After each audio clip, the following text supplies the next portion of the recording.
I'm Cave Joel, and this is Comic Smack, the weekly comic show where we take closer, more in-depth looks at the coolest and most happening things going on in the world of comics and superheroes. And on today's show, we're going to be taking a closer look at International Iron Man issue number 1. Brian Michael Bendis has re-teamed with artist Alex Maleev to give us a brand new tale of Tony Stark as he searches for the truth about his biological parents. Let's hop on in, shall we? So, as the comic opens, Tony Stark is dead at the hand of a bunch of robots.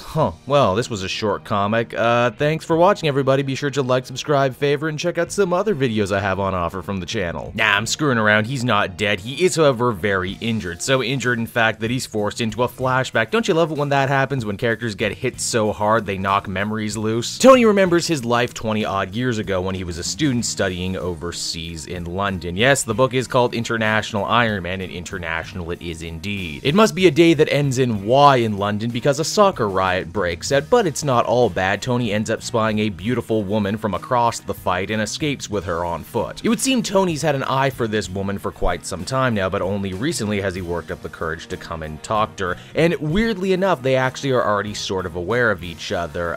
Cassandra, that's the girl's name's family, is actually part of a rival arms developing company. Cassandra's mother, as we soon discover, is very overbearing, almost crazy so, because her bodyguards scoop her up and tase Tony for good measure.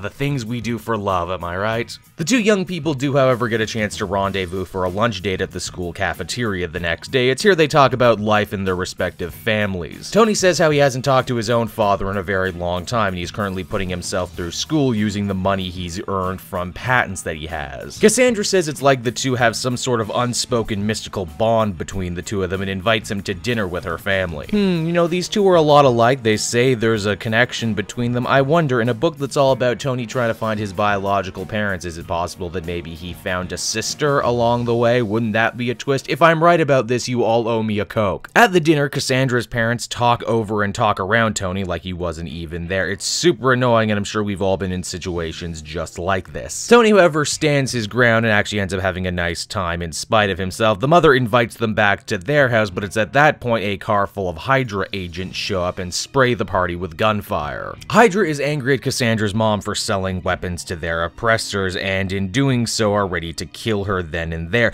That is, if Tony didn't stand up and defend the woman by shooting one of the goons in the head. Poor Tony ends up catching one in the shoulder for all of his trouble, and he ends up having to get saved by Cassandra in turn. And with that, the flashback is over. Back in the present, Tony is being looked over by, well, Cassandra, who is leading the killer robots and is now sporting an eye patch. Eye patches, of course, being shorthand for evil. International Iron Man issue number 1 is a very interesting opening issue. It's the complete opposite of what Bendis is doing right now on the Invincible Iron Man, and that's probably for the best. Maleev's art is striking and amazing, but that should come as no surprise to anyone. It's interesting that in this book we got very little actual superheroing. This really focused on Tony as a person, and especially as a young man. There's plenty of intrigue going on in this book, and as I mentioned at the top, this story promises to answer the question of who Tony Stark's biological parents actually are. I felt retconning Tony's parents was ultimately really unnecessary, but if we get a good Bendis story out of it, who am I to complain? At the end of the day, I would feel comfortable giving this one a 7.5 out of 10. Hey everyone, thanks so much for watching my newest video. I hope you enjoyed it, and I hope you'll feel like checking out some more videos I have on offer here at Cape Joel.